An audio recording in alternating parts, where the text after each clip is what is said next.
What is up, YouTube? URox99 trying to kill some time here. And I wanted to make a video. So I have a Kozmo deck for this new post-emergency ban list. I don't want to call this a new format because it is, but it isn't. When the actual ban list kicks into effect, I mean, I don't know how many of the changes they're going to keep. Probably all of them, like we're being realistic.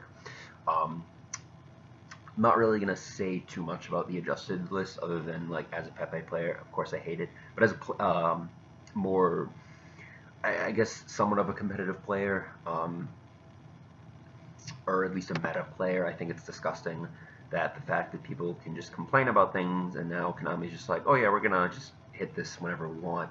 It really sends a message to people like myself who play competitive, or well, I play kind of competitively, more so. Um, or I try to, or at least play meta decks. It makes me hesitant to pick them up, or at least crazy decks like Pepe. Like this deck, like as meta as it is not anywhere near as crazy as Pepe is or was. But it makes me hesitant to pick up those decks because Konami can basically just be like, oh, just out of nowhere, just yeah, this is banned now. So I think it's a little ridiculous. But anyway, yeah, I just wanted to post up a video. I did pick this deck up the other day. I know you saw like the 10 people who actually watched the video. I did have a Kozmo deck, and it got stolen at an event.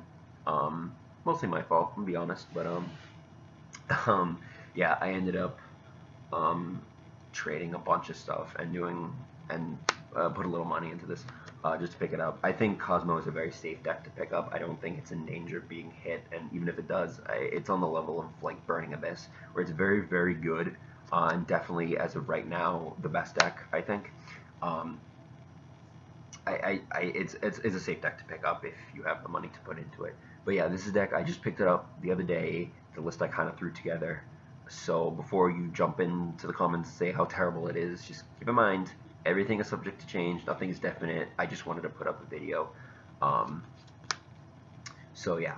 Um, I mean, express your feelings as you will, because I know you will anyway. But just keep in mind, just everything is subject to change as always. Um, but I mean, I like the list as it is. I don't think it's like anything special. But yeah, I'm gonna get into it. Oh, and there are two cards in the deck that are supposed to be other cards, but they're just what they are for now until the mail comes. Um, so starting out, we got the 3 Farm Girl. Now I've seen a few people cutting this down to 2 because like it's not as necessary, but you have to keep in mind with like the main decks right now being like this, and I guess Monarchs. I mean, Monarchs can brick if like because obviously they want to go first. In this deck at this point, now that since we have Tin Can, this deck doesn't really care if it goes first or second. It can do either, and it is extremely effective both ways. I mean, it's kind of better going second, let's be honest, but Tin Can makes it better going first.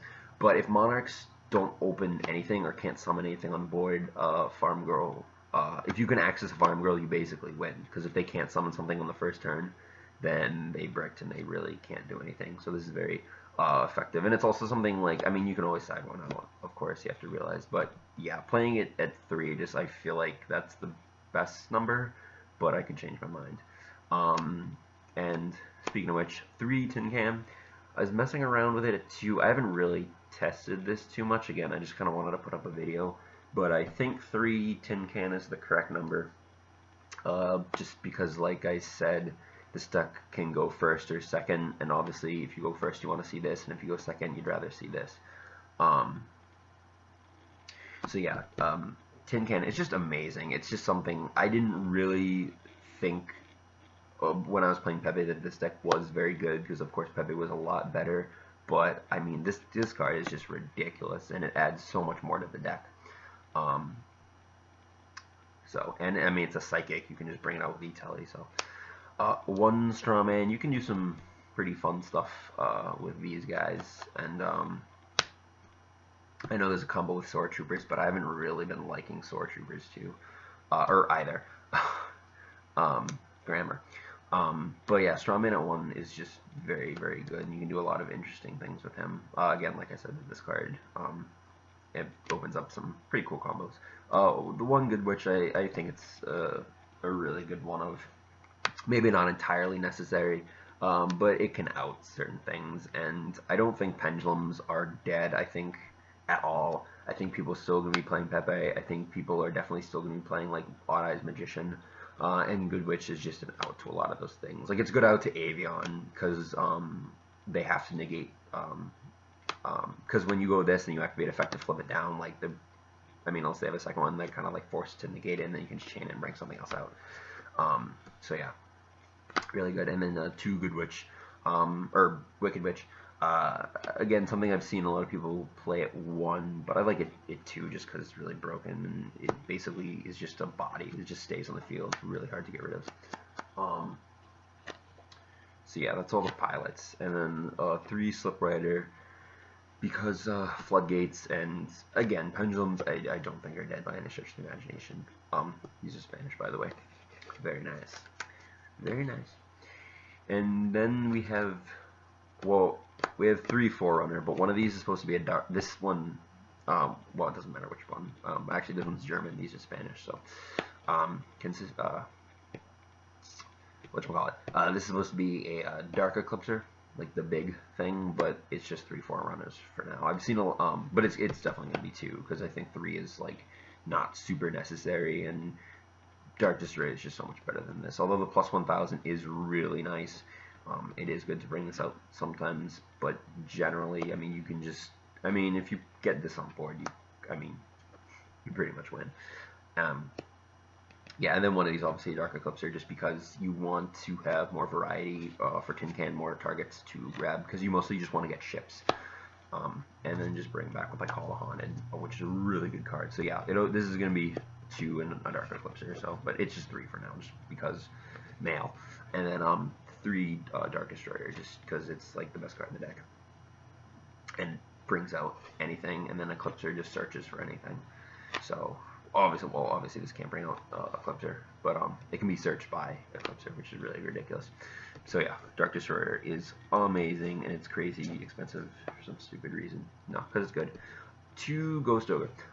Like I said, for like the 3rd time, pendulums still believe are going to be a thing.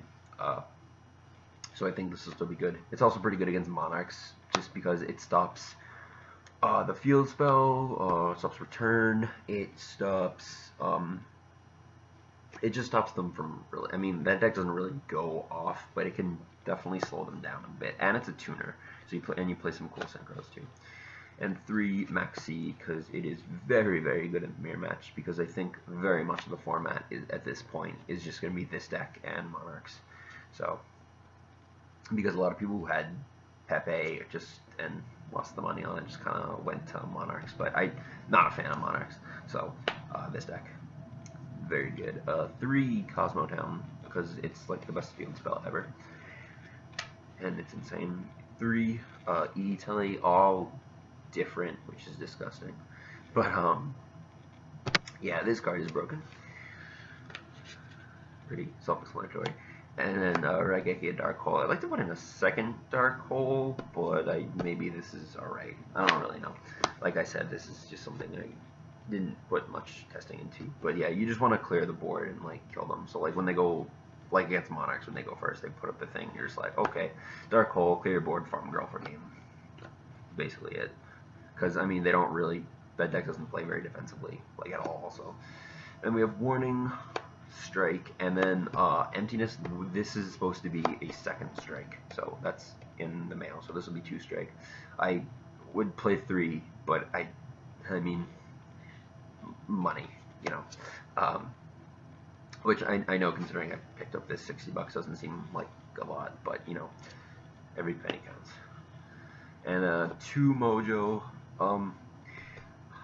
A lot of people aren't even playing this because it's kind of slow, and I do agree, but this card's so broken. If you go first with, and you can open like this, and either an E-Telly or a Tin Can, like you're in, like you should win that game. This card is just ridiculous, especially if you get to a Dark Destroyer, then you can just bring on anything you want. So, and then the 3 Call the Haunted, because it's really, really broken with Tin Can. And I'll flash the extra deck kind of quick. It's not really important because this deck doesn't really go into the extra deck like ever, but it's there. So one Chimera deck beside Cyber Dragons, and I would probably play like 2 of these, but I only have one right now, and I really only need one. Let's be honest, and Pixie just because I had the rum, Ancient Fairy, Black Rose, Odd Eyes. This card's really good. It's really good in the mirror match because they're basically screwed. They can't use their things, so their effects. So in battle phase, Casto, Dweller, like these are all just here. I guess this is kind of relevant. Cowboy, just because Durendal, Volk, Pleiades, Nova Infinity. I like how you can still play this, and then Gaia, because you can overlay into any of these, and even if when Infinity runs out of materials, even though this is going to come out with 3 materials, like, but I mean it doesn't really come up. So yeah, that's the deck profile. Kind of long. I tried to keep it as short and sweet as I could, still providing decent explanation. So yeah, let me know what you guys think of the deck. Remember, just don't. So many like ignorant comments. People just telling me it's bad and then not really explaining. Just like it's bad because it's bad. Just like it's a work in progress. Everything is. So yeah, as I test more and update it further, I'll obviously post about that.